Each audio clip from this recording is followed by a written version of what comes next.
Wow. So people don't know about us. Like, so the major thing is that if you want to key into this industry as a new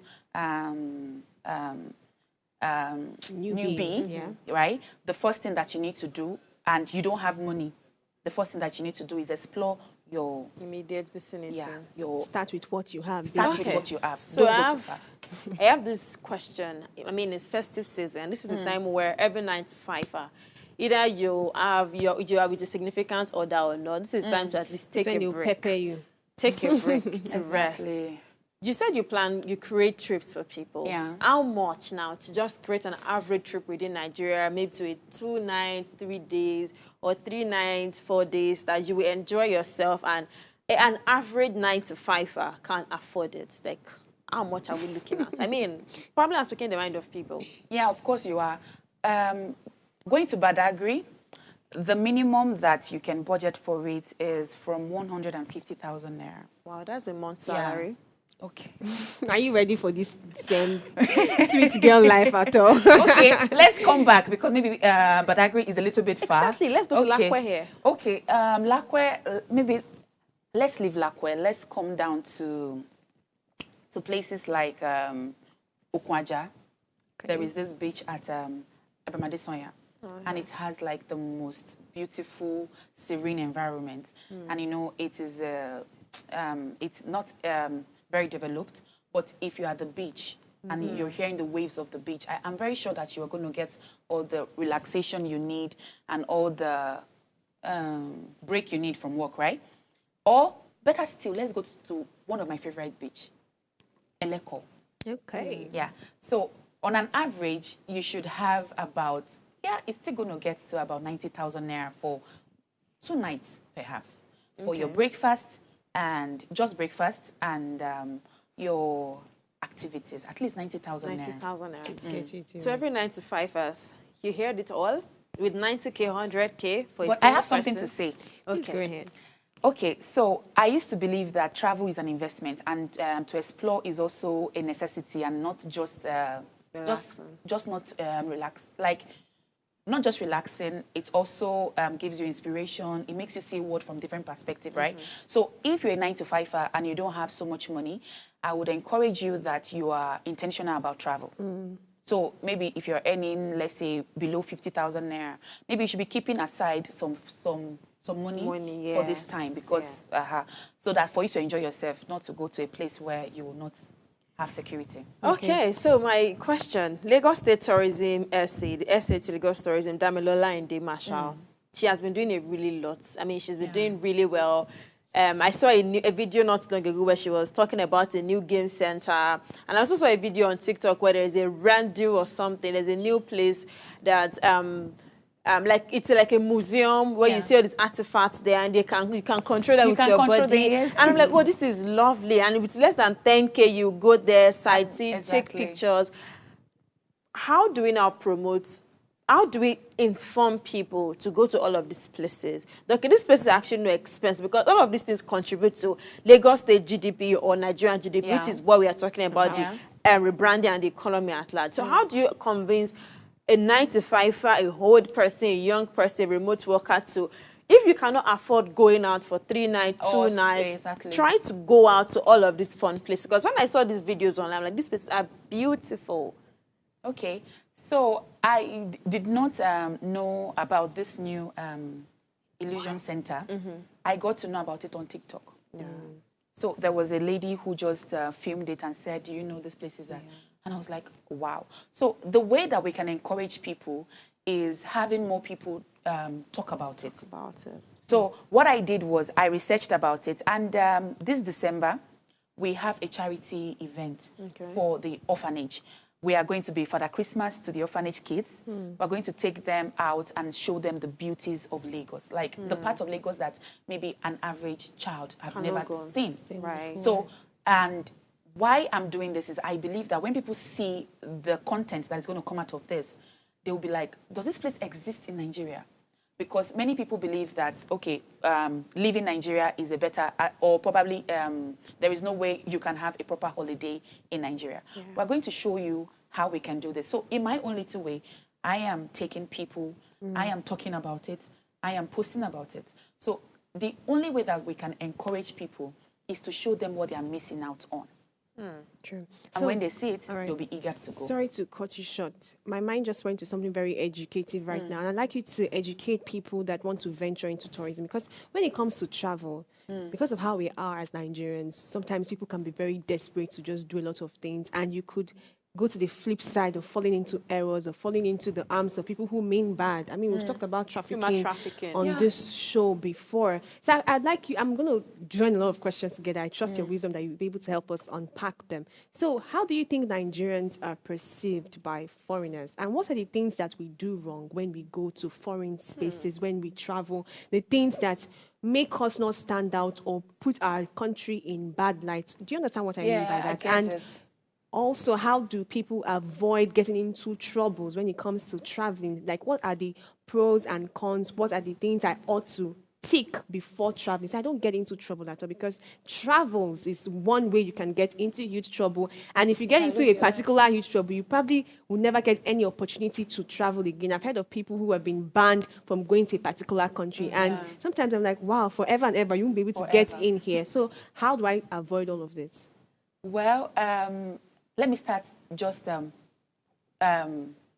by one. All right, go ahead. So the first one is the desperation about Nigerians when they want to travel. So an average Nigerian believes that crossing the ocean is a greener pasture. They believe that by the time they leave this place and get here, it's a big deal. It's a land of milk and honey. But the reality that they kind of avoid to know is that they need to have money to sustain themselves in that land of milk and honey.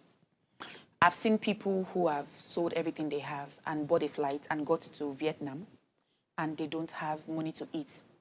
And they start living under the bridge and all that, and start becoming a problem to the citizens of those places. Community. So the way that we can actually discourage this is maybe if we have like this travel agency forum, like we normally do have. Unfortunately, we can't control everybody. So there are still some bad eggs who promise you heaven and earth. By the time you go here, you're going to get a job. I promise you, as a Nigerian passport holder or a traveler in general, there is no how you're going to get a work permit on a tourist visa. A tourist visa is just for you to go and return. There is never a time that you're going to, they'll tell you, okay, just enter with a tourist visa and you switch. It doesn't happen. Please, anybody that tells you that, run for your life because your life is in danger. You will get to a country, you'll be stranded and you become useless. Like it is, you will see them on the streets begging for food because like, and they'll say, these are Nigerians. These are Nigerians, right? So you've spent like 3 million naira on flight tickets or for your hotel for the first 2 nights because of somebody promised you that when you get there, we're going to make a way for you. That is a lie. First of all, if you hear them saying that, that is not true. Then also for the trafficking, I see many news about trafficking and it really bothers me a lot. I cry sometimes. And the people that are being trafficked most of the time are people that don't have access to internet like the way we do. They go to the villages, they promise them heaven and earth and take them to places like the Arabian countries and exploit them there. It is really, really bad. So the way I am preaching about this is anytime I see like my carpenter or like my domestic staff telling me, ma, I would like to travel, I'll tell them that please, calm down. The one you are seeing is better than the one you are hoping for.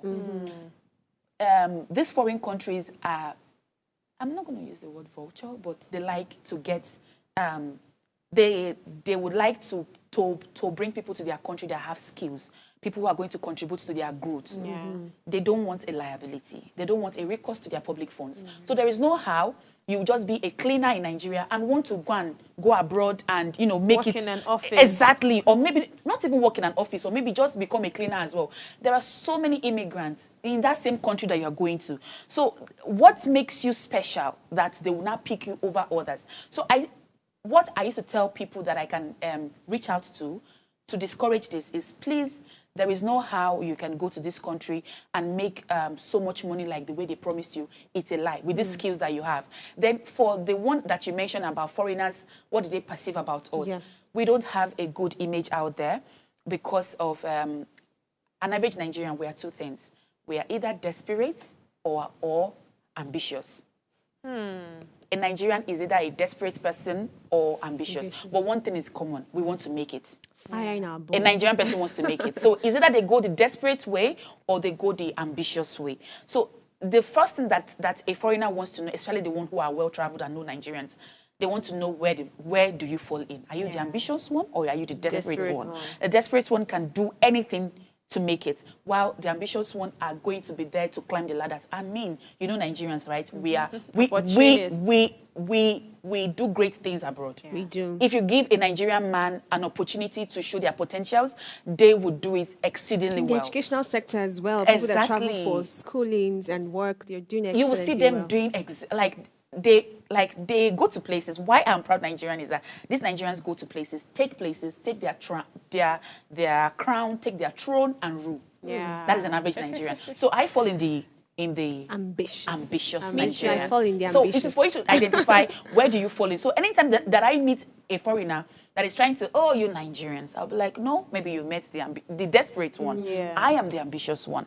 I am here to make a change, and this is who I am. And anytime that I tell them this, they're like, wow, this is so nice. You know, I preach about the good Nigerians because we are a lot of the good. You know, the world, they focus on the percentage of the bad. Yeah. I mean, we are more than 300 million people, if I'm not wrong. Oh, yes. And let's say out of 10,000 people are traveled.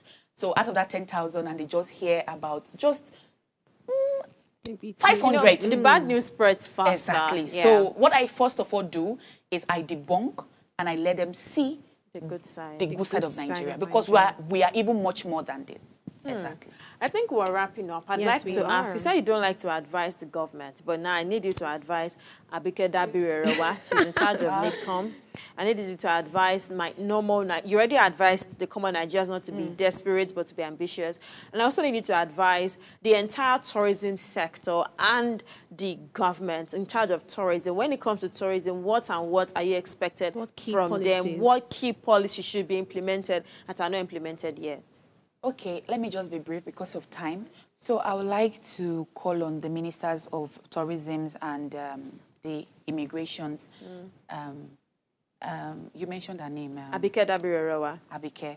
I would like her, if there is one thing that she can do for Nigeria, and I'm very sure that they would see the significant growth, is to go to the immigration at the airport. Those people receiving our guests, I beg you, if there is anyhow that particular sector can be sanitized, to stop asking for arms, to stop frustrating people, and let people, like, if you have your travel documents, can you just go in peace? Yeah. I don't understand why a foreigner would come into my country and the first thing they feel is hostility. Like, they are already fighting for their life. I remember the video that trended online. They are already fighting for their life, and they are in a defense mode already. Because somebody's like, why are you here? Where do you come from? It is bad. I've never been to any country and they've treated me that way, even with my Nigerian passport. Even when they discriminate, they will do it politely. Like, okay, please step aside. You get it. But Nigerian person would, all of you, come here. Go Pepe. Go like here, go here. No, that is bad. If that particular immigration sector can be sanitized, I think it's going to contribute a lot into the tourism in Nigeria. Then the second question to the government. To the government, I'm going to plead, if there is anyhow, I'm not begging for infrastructure, I'm not begging for the rest, but security is one of the role of the government. I would like Nigerian government to help with security. That is one of the parts that even as a private sector, we might not be able to navigate properly without the intervention of the government. If security can a little bit be improved, we would appreciate. We're not even asking for too much. We're just asking for security. So, and most importantly, the security officers. I know maybe we are kind of asking too much by telling them that they should be they should be polished. Yeah. But it is hard. But I would just plead that they try to be Do the a little business bit for more. us. Exactly. Like promised, today's show was really interesting. That's what happens when you bring an enthusiast to your show. They are speaking with so much passion and experience, and we hope that the tourism industry in Nigeria gets better from today. Do ensure you subscribe to our YouTube channel at Official Upgrade TV. You can interact with us further, drop a comment, and most importantly, follow us on all our social media. Till I come your way again tomorrow, stay sharp.